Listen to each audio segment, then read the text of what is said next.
Há quem cresça numa cidade e há quem se confunda com ela. Entre os primeiros trabalhos na hotelaria portimonense, ainda jovem e uma guerra que o leva para longe, cedo percebe que a vida não se dá. Conquista-se. Parte para a Inglaterra, onde aprende, cresce e se afirma. Regressa a Portimão no momento em que o turismo começa a transformar tudo. E é aqui que a sua história se cruza com a história da nossa cidade de Portimão. Porque ao mesmo tempo que o turismo crescia, outras coisas começavam a desaparecer. As fábricas de conserva, a ligação ao peixe, uma forma de viver durante décadas que definiu a nossa cidade. Desde 2011 tem-se dedicado a investigar essa memória das pescas, os pescadores, as histórias que ficaram por contar. Um trabalho que não aceita que o tempo apague aquilo que fez uma terra. Nesta conversa, vamos perceber onde começa essa mudança. O que se perdeu, o que se ganhou e como são os homens com coragem que fazem as terras. E para quem tem acompanhado o Marafado, vai encontrar aqui ecos, ligações e respostas que atravessam os episódios anteriores. Porque estas histórias não vivem isoladas, cruzam-se, completam-se e ajudam-nos a perceber melhor quem somos. Este não é apenas um percurso profissional, é o retrato de uma geração que atravessou uma guerra, imigração e transformação. Uma geração que construiu o Algarve e Portimão como hoje conhecemos. Vamos dar as boas-vindas ao nosso convidado José Garrancho. Enquanto o mar tiver voz e o fado emoção, há de pulsar em cada peito o nome de Portimão. Voltamos à nossa casa, voltamos à taberna de Portimão, o seu famoso traçadinho. É verdade, e é bastante saboroso. E este é o 6º episódio do Marafado. Damos as boas-vindas a José Garrancho. Olá, Obrigado. boa tarde, José. Boa tarde. Tudo bem? Tá bem. Vou-te tratar por Garrancho, porque é como nós nos tratamos, assim. portanto, e Não tem aqui problema. vamos tornar Desde esta... que não me batas, podes-me chamar tudo. Vamos tornar esta conversa um pouco informal e, portanto, como eu já disse da apresentação, todos aqueles que acompanham o Marafado ou que vão ver pela primeira vez, vão ver aqui uma linha temporal que tu vais unir os episódios todos que estão para trás. Não me digas. Com alguma história, com alguma investigação que fizeste. Vamos começar para já a falar sobre ti. Fala-se muito da viragem, da viragem da pesca em Portimão. Podemos, Garrancho, dizer que foi para aí por volta de 1960? Foi. Foi. Inclusivamente, em 1960, tinha havido uma crise de sardinha, havia uma crise de sardinha. Em 1960 houve bastante sardinha e Portimão foi o porto que mais sobressaiu, porque teve um aumento de 121% em relação ao ano anterior, portanto vendeu mais do dobro.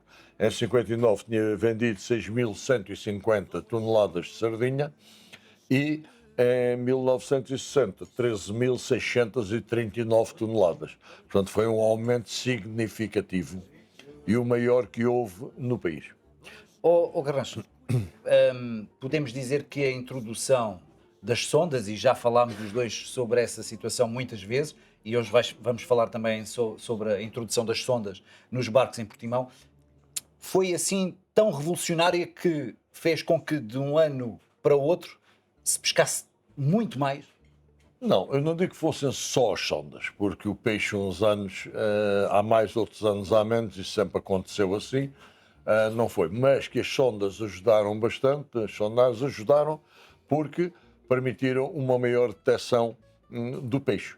Enquanto no passado os mestres faziam ou pelo ardor da água, ou... O ardor da água, para quem não percebe, portanto, Quando o peixe vem mais à superfície, principalmente ali à noite, vem, portanto, acaba a água por ficar fosforescente. Portanto, que é o ardor, e eles acabam por fazer isso, por ver. Ou então as aves que também lá iam ao peixe, ou também pescavam ao chamado ao futuro, sabendo eles ou dizendo eles que o peixe à noite ia para zonas menos profundas e de manhã vinha para zonas mais profundas. Portanto, eles faziam os lances à noite com a boca da rede virada para fora e de manhã com a boca da rede virada para dentro. Portanto, eram essas técnicas, mas que eram tudo técnicas que não eram sofisticadas, não Claro. tinham nada de tecnologia. E as sondas ajudaram bastante porque deu uma percepção bastante maior. E havia Tanto que uma... ainda hoje se usa. Sim, sim, sim, sim. É cada vez mais sofisticado. Cada vez mais sofisticado. Mas havia uma particular que eu fiquei, por acaso, bastante surpreendido, que era o bater do barco, né? Sim. Com um pau. Sim. Como é que isso era feito, Carrasco? Também se fazia, porque eles, ao baterem com o pau na borda do barco, aquele barulho que fazia, que ele estrava pelo mar, também fazia o peixe que estava sossegado mexer-se e revoltar-se, e portanto eles iam apanhar o tal ardor também com os batimentos. Portanto, As ondas do som, As do ondas de batimento, som, não é? era. Fazia com que o o peixe, peixe se movimentasse também. E, portanto, era o conhecimento que os mestres tinham antigamente, ainda sem sondas.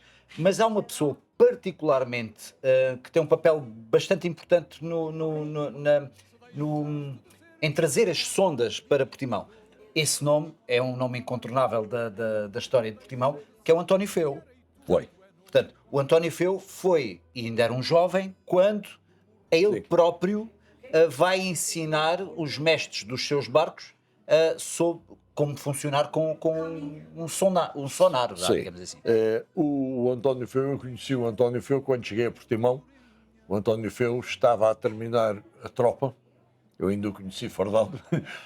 Ele tinha 23 anos, é quando regressa e o pai o põe a tomar conta da parte das traineiras, portanto da Feu e Calais. Porque aquilo eram duas empresas, Feus Hermanos, as fábricas, Feu e Calais, as traineiras. Isto porque, por uma razão muito simples, o governo português deixava que os estrangeiros instalassem fábricas, mas para instalar barcos de pesca tinha que ter um sócio português.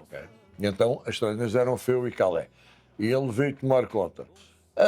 Trazia, de facto, uns conhecimentos diferentes. Era um indivíduo formado, era um indivíduo com uma experiência de vida bastante grande e que entrou no desenvolvimento da tecnologia. E ele ia ao mar com os mestres para ver, porque alguns mestres dos mais antigos, pura e simplesmente, nem usavam as sondas. Diziam que usavam, mas não usavam. Ele ia lá ver se eles usavam e sabiam usar e tal, porque os mais velhos não se adaptaram, alguns não se adaptaram grandemente ao sonar. Estamos a falar, digamos que, a primeira grande revolução tecnológica da pesca da sardinha, Sim, foi. que se dá início dos anos 60, né? No início dos anos 60. É quando estava, e mesmo já no final dos anos 50 já começa a haver, portanto, nos anos 60 ele já tinha, portanto, já havia essa situação.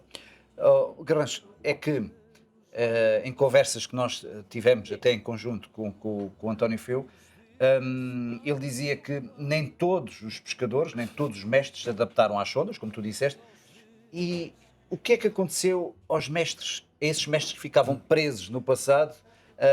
Começou, digamos assim, aqui a seleção natural dos melhores mestres, daqueles que mais adaptáveis, daqueles que se adaptaram à nova tecnologia? Houve de facto essa seleção, porque aqueles que não se adaptavam e que vinham com os métodos antigos não conseguiam competir com os que vinham com os métodos mais modernos.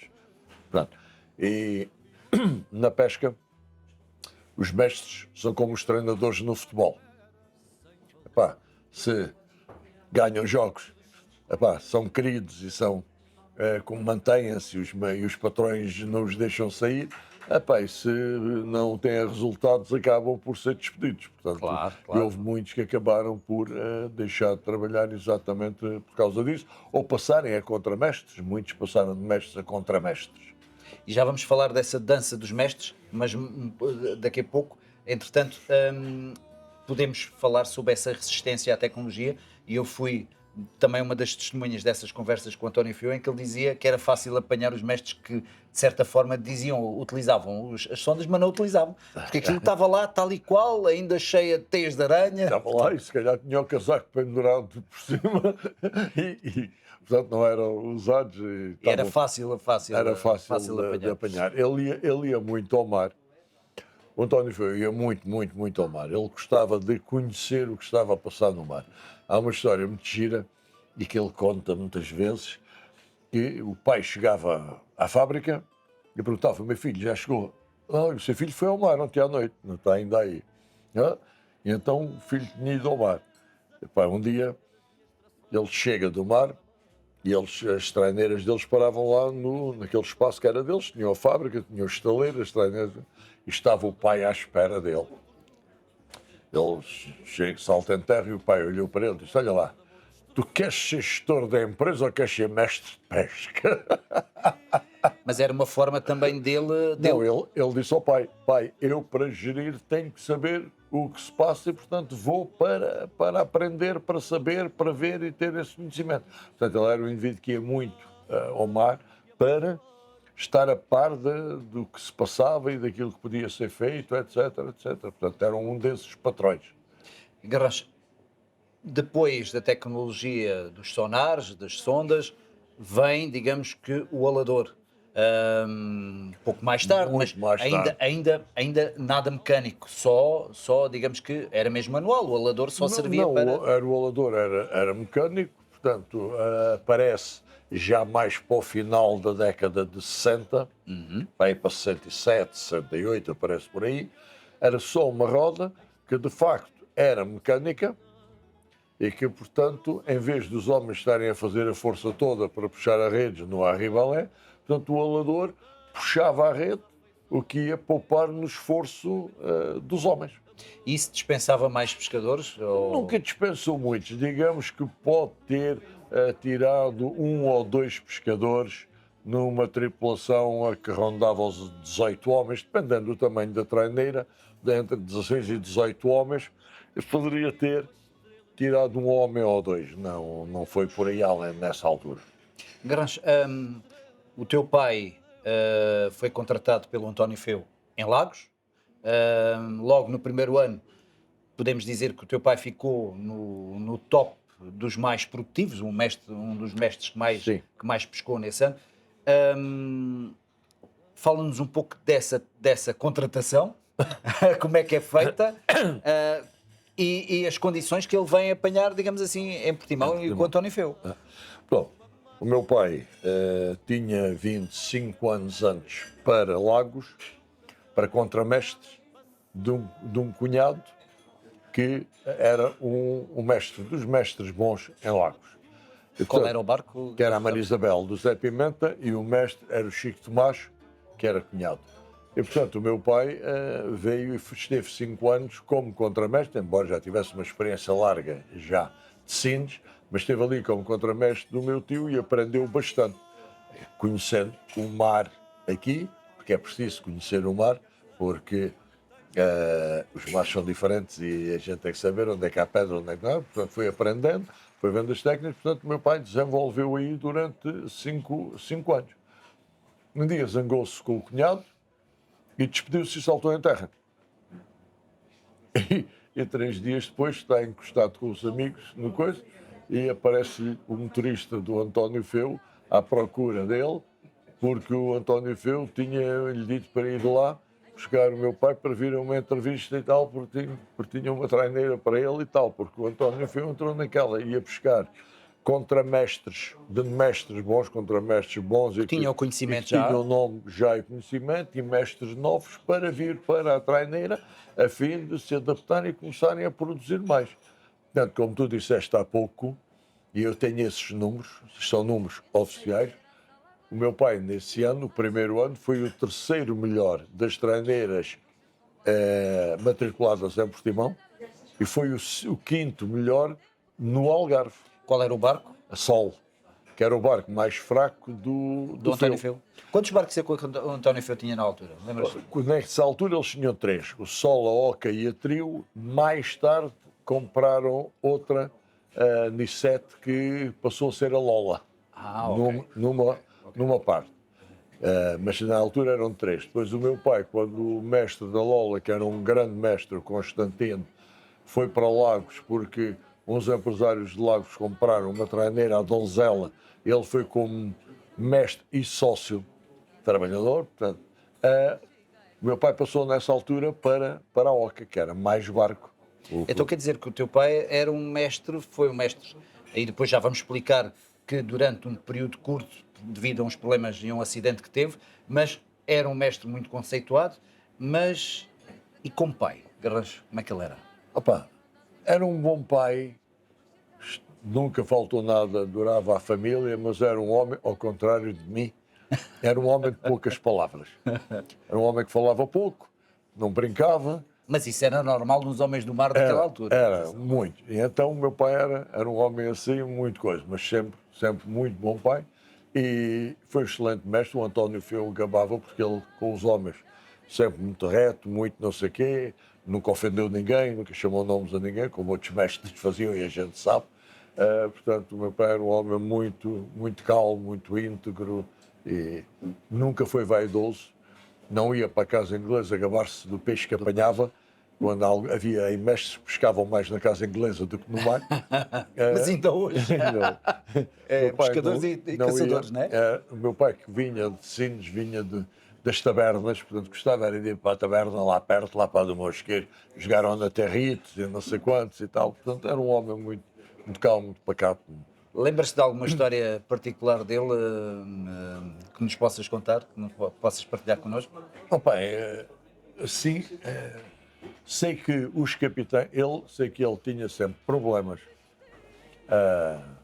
de discussões com os capitães de Porto, todos que passaram por aqui, mas que quando ele tinha razão e os capitães de Porto, ele dizia, achava que não era assim, discutia e não sei o quê, era um homem muito coisa. Mas que os capitães de Porto, embora discutindo com ele, não sei o quê, acabavam no final por lhe dar razão e gostar dele, tinham-lhe respeito. Meu pai era um mestre respeitado. E eu tenho esse caso quando ia para Angola, no Vera Cruz, que o comandante das tropas embarcadas tinha sido capitão de Porto aqui, o Caçola Barata, e quando passámos o Equador, fez-se uma festinha, não sei o quê, e como não podia deixar de ser, eu também fui cantar. E quando acabei de cantar, ele que tinha ouvido o meu nome chamou-me.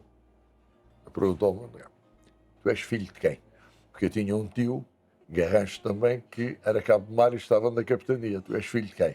Do Virgulino ou do Chico? Eu sou filho do Chico. Pois, não sei o quê e tal. Vamos a conversar que foi um gozo, porque assim que assim o meu capitão veio disparado atrás. O que é que tu fizeste? O que é que você fez? O capitão, que o comandante das tropas embarcadas o chamou e disse, não fiz nada. A gente conhece. Sou amigo da filha dele. Portanto, foi um gozo. O teu pai era bastante conhecido. Era. Mas o teu pai, houve uma altura, e isto é uma história engraçada, que podemos partilhar aqui, o teu pai, houve uma altura em que quis comprar um terreno nos Três Bicos, e isto serve para enquadrar Portimão, e aqui percebem um pouco dos nossos convidados anteriores as diferenças entre o Portimão atual e o Portimão antigo. Quis comprar um terreno nos Três Bicos, mas a tua mãe recusou-se ir morar para o campo. Que jeito, então agora vou morar para o campo, para fora da cidade, nem pensar. Compras, mas ainda vou para lá morar. Porque os Três Bicos agora está dentro da cidade. Mas na altura... Estava fora, tal como as Cardosas. Pois, precisamente. E então, a minha mãe para a coisa não ia, morar para o campo não ia, quer dizer, aquilo... Porque a cidade acabava ali na escola primária. Na escola primária de Alvor. E mesmo assim já não era cidade. Porque a partir da Terezinha começa a estrada de Alvor. A rua direita acaba na Terezinha. Precisamente. E aquela parte toda, onde já agora a escola hoteleira, que era a cadeia, e o campo do Portimonense e isso tudo, já estavam fora, já estavam na área da GNR. Muito bem. Desde 2011 que tens feito um trabalho notável sobre a pesca em Portimão, um trabalho de investigação. Como é que nasceu? Mas como é que nasceu esta vontade? Foi precisamente por esse legado do teu pai, essas ligações à pesca? Eu tenho a minha família toda ligada à pesca. Toda a minha família. Desde o meu avô, que foi mestre de armações, ao meu pai, ao meu tio. Os meus tios andavam, um foi cabo de mar, os outros andavam no mar também. Da parte da minha mãe também, os meus primos, famosos ensinos, que eram os Tibúrcios por serem filhos do mestre Tibúrcio, porque eles nos Tibúrcios, ainda hoje temos aí uma traineira que vem aí, um mestre que é famoso, que é o mestre Tibúrcio, uma traineira, portanto é meu primo, da parte da minha mãe, e portanto tenho em Peniche, os meus primos, família Guerreiros em Peniche, todos de coisa, portanto eu venho de uma família toda do mar. O meu pai nunca quis que eu fosse para o mar, tanto que o filho pescador, com 14 anos, fazia 14 anos e tirar a cédula marítima, que era a coisa mais fácil de fazer, tirar a cédula marítima. Como é que davam a cédula marítima nessa altura? Ok. Deixa-me dizer só que o meu pai nem nunca me deixou tirar a cédula marítima. Para tirar a cédula marítima, a gente fazia aos 14 anos, ia à capitania, eu tinha lá o papel para tirar a cédula marítima, o capitão de Porto chamava o cabo de mar, e para ir ver se a gente sabia nadar. Portanto, íamos àquela ponta, que era a ponta lá do Feu, que agora é lá a ponta Do museu? do museu. Ele dizia, nada lá até além, à ponta do convento. Então a malta tirava-se a água, em fato de banho, em cuecas, nadava até ao convento, chegava lá, parava, bom, dando de volta. Nadava de volta, sim senhor, sabes nadar, vamos embora. Arrancava, vinha direto à capitania, chegava e dizia, o homem sabe nadar. Pronto. E tínhamos a cédula marítima. Porque o resto a gente sabia, o saber remar, o saber gingar e essa coisa toda. Portanto, a nossa brincadeira na altura, eu era um bocado popular com alguns amigos que queriam andar de barco e eu era o que safava, sabia com que botes chatas é que podia pescar e não sei o quê. Portanto, logo com 11, 12 anos aprendi a fazer o lais de guia, que era o que eles faziam para prender os barcos e soltar os barcos. Depois fazia o lais de guia, aprendi a remar. E a gingar. E a gingar. Tinha pai 13 anos quando aprendi a gingar. Quem sabia gingar... Isso era uma coisa importante na altura. Então, aprendi a gingar. Portanto, tudo isso nós sabíamos fazer. Portanto, era só ver se sabíamos nadar também. É lógico que a gente sabia nadar. Mas tu fizeste um levantamento das matrículas dos barcos entre 1958 e 1974. Fiz. O que é que descobriste? Que talvez alguns dos números que durante muitos anos foram tão falados em Portimão que não são a realidade. Não são. Depende de como é que nós vimos isto. Porque havia barcos que pescavam sempre em Portimão, que estavam sempre em Portimão, e que não estavam as tripulações registadas em Portimão. Que era o caso, por exemplo, da Briosa e da Milita. E eu contava só fiz contas aos barcos que, de facto, matriculavam a tripulação na capitania de Portimão. Houve barcos aqui a trabalhar com a tripulação matriculada em Setúbal. No entanto, vinham para aqui. Portanto, eu só contava esses. E, portanto, matriculados em Portimão, o máximo que encontrei num ano foram 54. Só que desses 54, 5 fizeram matrículas de viagem só. Portanto, daqui para Matosinhos ou daqui para Peniche. Porque, por exemplo, os barcos do Fialho, alguns barcos do Fialho, isto é muito importante, eu já te digo porque é que é importante. Alguns barcos do Fialho vinham aqui aos estaleiros, vinham cá abaixo, ser arranjados, ser reparados, não sei o quê, e depois iam embora. E quando, para viajar, faziam uma matrícula aí com 6 homens, que dizia que era matrícula de viagem até aquele sítio. Quando lá chegavam, davam baixa daquela tripulação e depois matriculavam lá uma tripulação para ficar lá a pescar e eles vinham-se embora. E quando eu digo algumas, é por uma razão. Há uma ideia de que os barcos do Fialho eram todos Portugal. Portugal primeiro, Portugal segundo. Portugal primeiro, Portugal segundo, terceiro, quarto, quinto, sexto, sétimo. O 8 não aparece, mas Já vamos contar porquê. E o 9. Mas repara, havia aqui um outro, que era o Farilhão. Não era Portugal. E houve um aqui, a Nova Forcada, que fez a última matrícula aqui, uma matrícula de viagem em novembro de 58 para ir para Setúbal, e que depois trabalhou sempre com matrículas em Setúbal, que era aquele que foi para Setúbal para pescar para a fábrica do Fialho de Sines. Ok. Fialho de uma fábrica em Sines.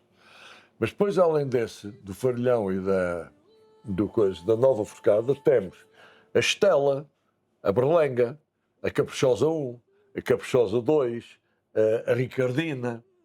Tudo isto eram traineiras do Fialho que trabalhavam lá em cima, em Peniche e em Matosinhos, que nunca cá vinham abaixo ou raramente vinham abaixo e que as pessoas nem conseguem entender, nunca estiveram como barcos do Fialho. Portanto, o Fialho tinha o dobro dos barcos que a gente pensava Claro. que tinham. Além de ter tido 3 lugres bacalhoeiros Ah, ok. e uma seca de bacalhau em Ferragudo. Só que aqui o clima nadava para aquilo que é muito seco, então o bacalhau secava demais, faltava aquela umidade que eles lá em cima têm à noite, etc. E portanto acabou aqui a seca, fez um lado. Mas tinha 3 lugres bacalhoeiros. Garrancho, mas de todos os Portugal, primeiro, segundo, terceiro, faltou aí um, que é o oitavo, Portugal oitavo. O Portugal oitavo não fazia parte desse lote. Porquê? Conta-nos lá. Bom, antes das traineiras houve os galeões. E no tempo dos galeões havia o Portugal 8 também. No dia 3 de dezembro de 1927, na madrugada, 2 barcos da Casa Fialho, com 2 mestres, que eram 2 bons pescadores, mas que, detestavam-se um ao outro. A sério? Não sei se foi... o que acontece, podia estar nevoeiro, não sei como é que foi. O mestre Quaresma, o mestre José Quaresma, que comandava o Portimão, havia um Barco, um galeão. um galeão, que era o Portimão, entrou pela morada do Portugal oitavo, do Portugal 8. Entrou-lhe por meio de madrugada, acho em 3 de dezembro, bom, 1927, meteu-o no fundo. O barco levou 5 minutos a afundar-se, o que deu para salvar a tripulação toda. Pronto. E o Fialho nunca mais mandou construir um Portugal 8. É por isso que não existe o Portugal 8, mas existiu até esta data em que foi afundado. Isto é uma coisa que pouca gente conhece, mas... Claro que sim, claro que sim. Já que falaste aí em muitas fábricas, no início do século XX, final do século XIX, há, digamos que, o aparecimento de fábricas mais modernas, as fábricas novas, digamos assim. A São José era uma delas. Fala-nos das outras duas, três? Pronto, isto é assim, as fábricas antes faziam-se as conservas de fritos. Portanto, havia ali, ainda se chama o frito velho, aquela além que quando se vai para Ferragudo, né? E, portanto, e eram fábricas mais pequenas. A fábrica moderna, a primeira fábrica moderna, fábrica de molhos, como hoje se chama, que são as coisas, foi do Fialho, foi a fábrica de São José, que entrou em funcionamento em 1892, com 200 trabalhadores. A minha bisavó foi uma delas. Sim, estás a ver? Em 1892 entra a São José. Entretanto, havia um espanhol que tinha 2 fábricas dessas de fritos. Uma, o frito velho, que o Fialho mais tarde veio a comprar, e outra, onde está o museu, fábrica de São Francisco. O Feu Hermanos, chegou e comprou ao outro espanhol esta fábrica, a fábrica de São Francisco. Portanto, que entra em funcionamento em 1902. Eles compraram em 1901, transformaram a fábrica toda e em 1902 entra em funcionamento. O Fialho constrói a fábrica de São Francisco também, que são 2 fábricas que chamavam São Francisco, porque o local chama São Francisco, Ok. no Estromal. Portanto, que construiu em 1904. E, portanto, essas são as 3 primeiras fábricas modernas que nós tivemos em Portimão. Falaste há pouco, Garrancho, sobre digamos que, uma altura de transferências, a dança dos mestres. Fala-nos um pouco o que é que era essa dança dos mestres? Opa, havia uns mestres menos bons a pescar, porque aquilo não é só o que se sabe, mas é também toda a parte de sorte também, em certa medida. Havia mestres menos bons e havia barcos menos bons. Estás a ver? E, portanto, os mestres não pescavam e, como eu te disse no início da conversa, os mestres eram como os treinadores de futebol. E então os mestres que não pescavam iam à vida e eram substituídos por outros. Geralmente eram sempre os mesmos barcos e eram sempre os mesmos mestres. E havia uma coisa muito gira. Nós tínhamos o parco da cidade, era isso que tu querias. Também. Que é o Padre Vitorino, O não é? padre Vitorino. Padre Vitorino. Epá, foi um padre muito dinâmico, chegou a ser presidente do Portimonense. Sim, senhor. E portanto, gostavam muito de ir ao mar e das caldeiradas e de não sei quantos e tal. E então lá iam as mulheres, ou eles, ou as mulheres, a pedir ao padre Vitorino e tal, que pedisse aos empresários, aos patrões, para lhes dar emprego e tal. E o padre Vitorino lá fazia o pedido e os patrões acabavam por lhes dar o lugar. Pronto, só que eles continuavam a pescar, nem com a ajuda do padre. Portanto, lá iam despedidos outra vez, lá vinham outros e não sei o quê. Era isso que acontecia. Por acaso, uma coisa gira, há bocadinho falámos do António Feu, que foi um indivíduo que deu aqui algumas voltas. Ele, quando chegou, a primeira coisa que fez foi correr, de facto, a esses mestres que não pescavam para meter malta nova, mestres novos e tal. E o pai diz, mas não vais te despedir, porque foi o seu padre Vitorino que pediu e tal. Pai, Padre Vitorino manda da igreja, dos nossos barcos mandamos nós. E então foi buscar alguns assim, que foi no...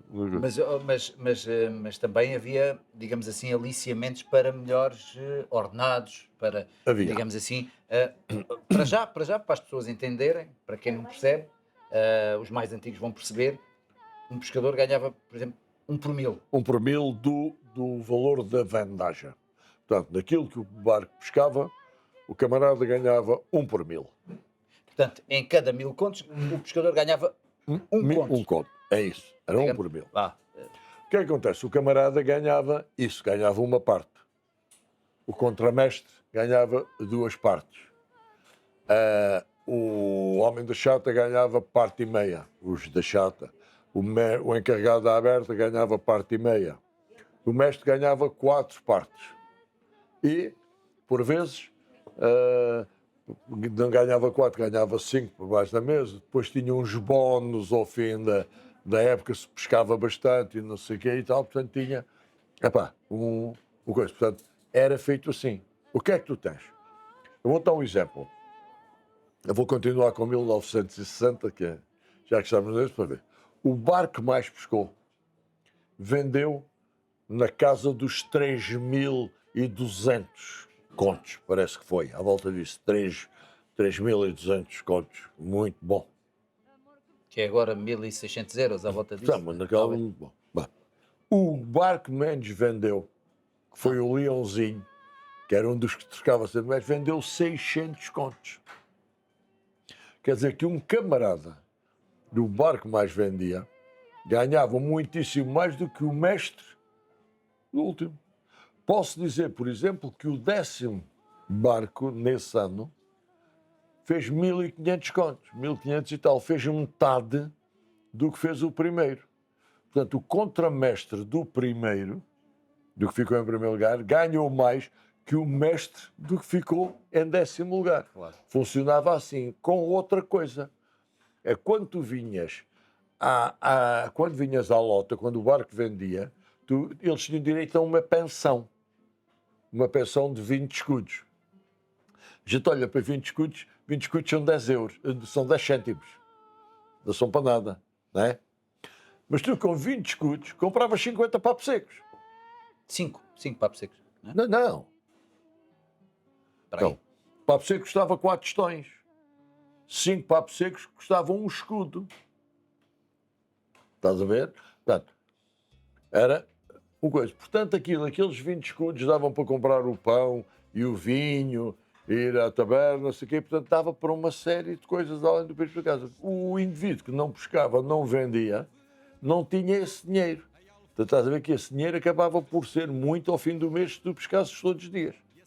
Garrancho, a evolução, já falámos da introdução dos sonares e o aumento repentino das pescas, também fizeram com que as fábricas funcionassem mais tempo, havia mais trabalho para as empregadas conserveiras, há um grande crescimento de um ano para o outro, e tu tens esses números. Bem. Estamos a falar quase do dobro. Opa, posso dizer que deixa-me ver se eu devo ter para aqui que eu acho que a cabeça já não funciona. Tá. Em 1959, as funcionárias das fábricas, a média em Portimão, foi de 96 horas de trabalho. Em 60 foram 123 horas e em 62 foram 178 horas. Portanto, estás a ver que havia mais peixe, houve um aumento progressivo do coisa. Mas voltando àquilo que há bocado me perguntaste, eu não respondi, acabei por não responder, do número de traineiras que havia. O máximo que eu tive aqui, eu disse que foram as 50 e tal, em 1960 havia só 34. Em 60. 1960, 34. Curiosamente, em 1943, o número de barcos de cerco registrados na capitania de Portimão era exatamente o mesmo, 34. E de repente, E de repente subiu e veio por aí, mas veio para as 47, 48, o máximo que nós tínhamos nossas. Só que depois vinham as de Lagos, também vinham para aqui, vinham as de Olhão, também vinham de Vila Real por vezes, as de Sines vinham por aí abaixo também, quando havia peixe naquela costa vinham por aí abaixo, como as nossas iam pescar ali até ao Cabo Sardão, ali para a zona da Arrifana e não sei quanto. Portanto, uma das coisas que o meu pai tinha, que os mestres daqui muito não tinham, é que o meu pai, tendo feito a vida toda de mar em Sines, conhecia muito bem toda aquela costa, desde aqui a parte de Sagres, a Arrifana, até Setúbal, porque era o mar que pescava. Portanto, quando ele chegava a esse mar, ele conhecia bem o mar porque tinha trabalhado muitos anos nesse mar.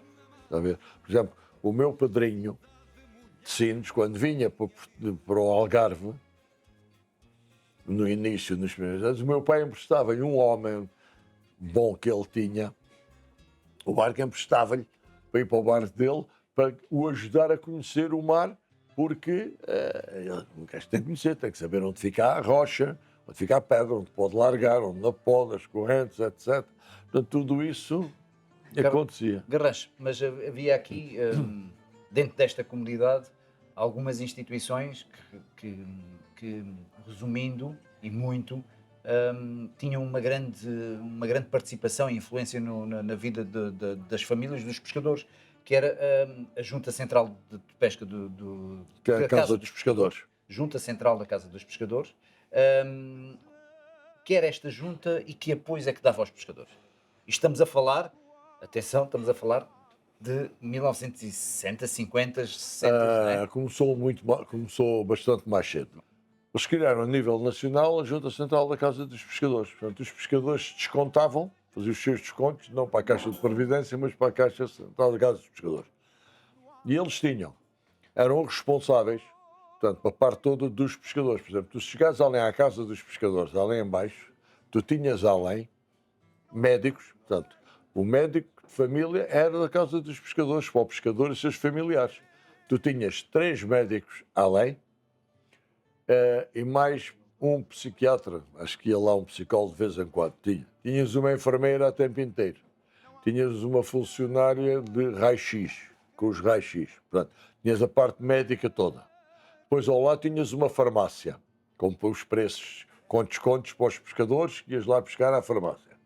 Depois tinhas uma cooperativa onde podias ir pescar botas de borracha e aventais e coisas no género, e se não tinhas o dinheiro ias pagando as prestações.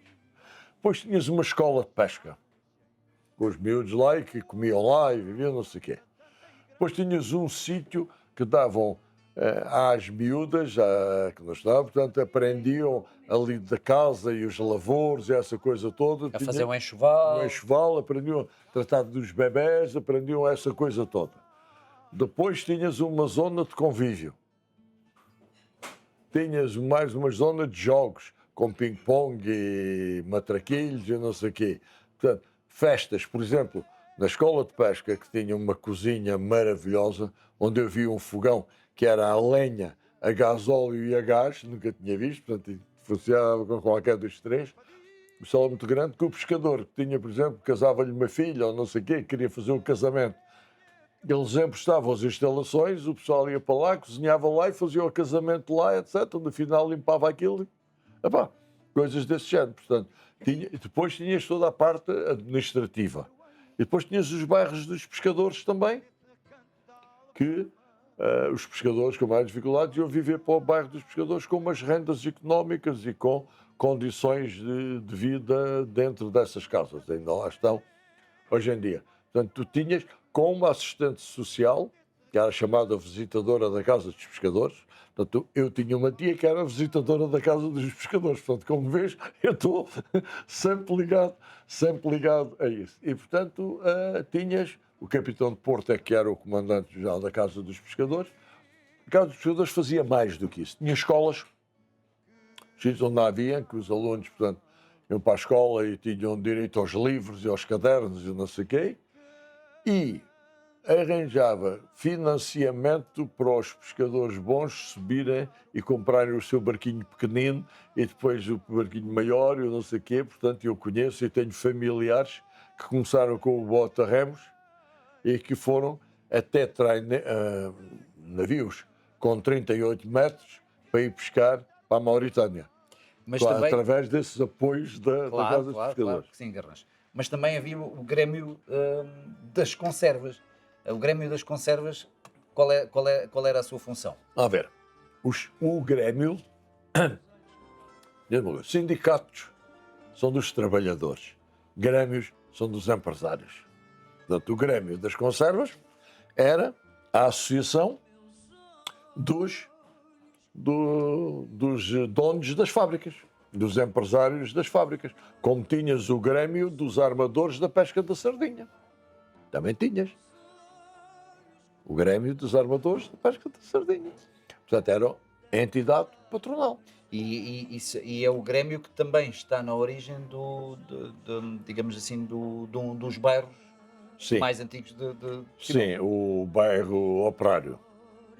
Mas quem deu o terreno para ser feito o bairro Operário, cedeu à Câmara, para depois vir a ser feito o bairro Operário, foi um dos Feus, foi o Dom Caetano Feu. Dom Caetano Feu foi um homem muito interessante, que se calhar vale a pena falar, porque ele estava décadas à frente deste país. O Dom Caetano Feu fez uma coisa quando não havia reformas, quando não havia nada disso em Portugal. Ele fazia, quando os funcionários, a mulher ou o homem, funcionários das fábricas, das oficinas, isso tudo, chegava à idade da reforma, levava um bónus de acordo com o salário que tinha e o número de anos de serviço, e depois levava uma reforma que eu penso que eram 10 escudos por semana, que parece que não é nada, mas que naquela altura era muito dinheiro, como já vimos há bocado com os 20 escudos. Portanto, ele fazia isso e foi ele que deu o terreno para fazer esse bairro, o bairro Operário. Garras, estamos já a finalizar e havia ainda muitos temas, mas eu queria só abordar aqui três, muito rapidamente. Eu sempre, desde que me conheço, que ouvi falar muito nisto, mas havia uma forte ligação entre a pesca, os pescadores e o Portimonense da altura. É verdade que os barcos doavam uma das caixas, digamos assim, da apanha do dia para o Portimonense. Pronto. Havia um homem aqui, um comprador de peixe, um vendedor de peixe, o Francisco Maria Vitória, conhecido Chico Casteiro, tinha sido futebolista do Portimonense e que viu uma coisa em Setúbal e que decidiu trazer para Portimão. E que mais tarde foi para Sintes também. O barco vinha à lota, o peixe, e trazia uma caixa de peixe que era vendida e o dinheiro ia para o Portimonense. E a tripulação toda, a companhia toda, era sócia do Portimonense. Não pagava cotas porque era com esse dinheiro. O Portimonense ganhava bastante dinheiro, o pessoal era todo sócio, o mestre tinha lugar na bancada, que era uma bancada pequena, e portanto foi esse, houve de facto isso. Mas há uma coisa que se fala pouco e que eu gostava de falar. Era o peso que os pescadores tinham na economia familiar dos outros cidadãos de Portimão. O barco apanhava peixe e o camarada tinha direito a trazer peixe para casa. Trazia sempre mais do que aquele gastava. E, portanto, dava peixe à vizinhança. Toda a vizinhança. O problema, às vezes, é quando havia muito peixe, que era a gente querer dar peixe e já toda a gente tinha peixe. Esse era o grande problema que a minha mãe tinha. Mas, portanto, dava-se à vizinhança. Portanto, a vizinhança toda comia peixe e peixe fresco sem ter de o comprar. Epá, isto é um peso grande, Claro que sim. né, no orçamento familiar. E isto foi uma das coisas que se acabou quando se acabou aqui a pesca Mas na sardinha. não se acabou porque ainda num dos bairros mais típicos da cidade de Portimão, onde a minha família ainda vive, ainda se faz isso. Sim, Quando se tem algo a mais, dá-se. ainda se divide ali Sim. pelos vizinhos. Portanto, Sim, mas naquela altura havia muito mais, porque havia muito mais peixe, Claro. havia muito mais traineiras, havia muito mais não sei o quê. Epá, e aquilo era uma coisa louca, aquele rodopio. Nós, moços, afinávamos, pá, passávamos as manhãs com o alguidar na mão, ou o cesto na mão, e levar peixe a um, e levar peixe a outro, vai levar peixe ali à tua tia, mas depois vem logo a correr, tens que ir levar ali à vizinha, não sei o quê, tens que levar outro. O indivíduo andava numa roda vida viva a distribuir o peixe para a vizinhança toda e para os familiares todos e tal. Era muito importante isto em termos de economia local. doméstica. Temos só duas questões. A primeira, que abordes muito rapidamente. O teu pai, já falámos um pouco sobre ele era um dos melhores mestres, portanto, chegou a estar em terceiro em Portimão, como mais vendia, e depois em quinto do Algarve, mas até aos 45 anos, onde tem um acidente precisamente dentro do barco e tem que deixar, digamos, a pesca muito cedo. Teve um acidente a bordo do barco, teve uma deslocação de uma vértebra de 5 centímetros. Naquela altura não havia tecnologia que existe hoje. E o meu pai tinha 1,78 m, mas pesava 114 kg, portanto, bastante forte. E, portanto, ninguém lhe garantia que a operação que ficasse bom e não sei o quê. Ele nunca mais ficou capaz, ficou de baixa, depois lá quando podia ia trabalhar, ainda foi a trabalhar ainda há algum tempo como mestre, ainda foi num arrasto algumas viagens e não sei o quê, mas pronto, mas nunca em condições, porque o meu pai depois a partir daí sofreu muito e não conseguia trabalhar, portanto terminou cedo a carreira de mestre. Carrancho, para finalizar, gostava depois de tudo aquilo que estudaste e que viveste, que dava para mais um episódio do Marafado, o que é que Portimão perdeu quando perdeu o mar como o centro da sua vida? Olha, a coisa mais importante que perdeu foi aquilo que falámos há bocadinho, desta economia toda doméstica, perdeu essa parte toda. Depois, Portimão começou a ter, ainda antes de ter perdido a pesca, nos anos 60, quando começa o turismo, começa a chegar gente de todo o país, porque nós aqui não tínhamos gente especializada em hotéis, nessa coisa toda, portanto começou a vir toda essa gente que já trabalhavam noutras zonas, trabalhavam no Luso, trabalhavam em Lisboa, portanto começaram a vir para aqui. E logo aí começa a haver uma descaracterização da cidade, porque começa a aparecer É uma gente que vem com hábitos diferentes, que vem de zonas diferentes, que tem uma maneira de estar diferente. Aí começa a descaracterização. Depois os próprios pescadores e as conserveiras fugiram para os hotéis. Como é normal quando se desenvolve o turismo, as pessoas fugirem das partes tradicionais para lá.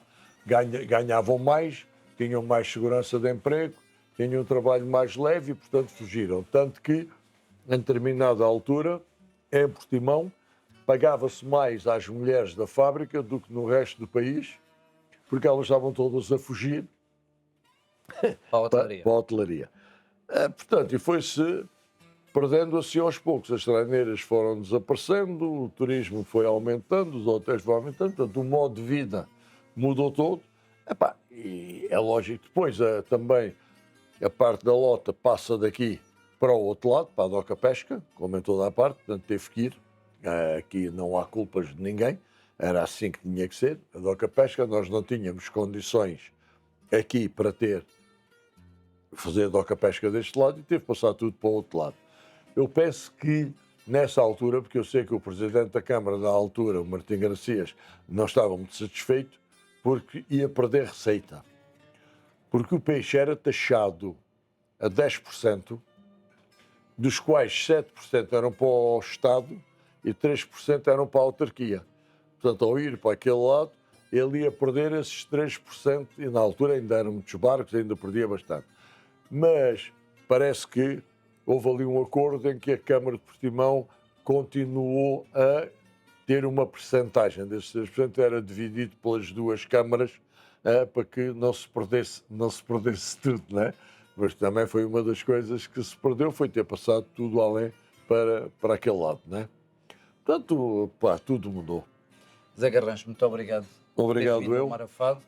E é assim, Portimão foi durante décadas uma cidade virada ao mar, não por escolha, mas também por necessidade. Foi o mar que deu trabalho, foi o mar que levou homens, foi o mar que construiu famílias e também as quebrou. Hoje, muita dessa vida já não se vê. Ficaram as memórias, ficaram as histórias, ficaram homens como o José Garrancho, que se recusaram a deixar que tudo isto desapareça. Porque uma terra não se perde quando muda, perde-se quando esquece. E quando houver quem conte, quem investigue, quem sinta Portimão, não será apenas passado. Será sempre identidade. Obrigado.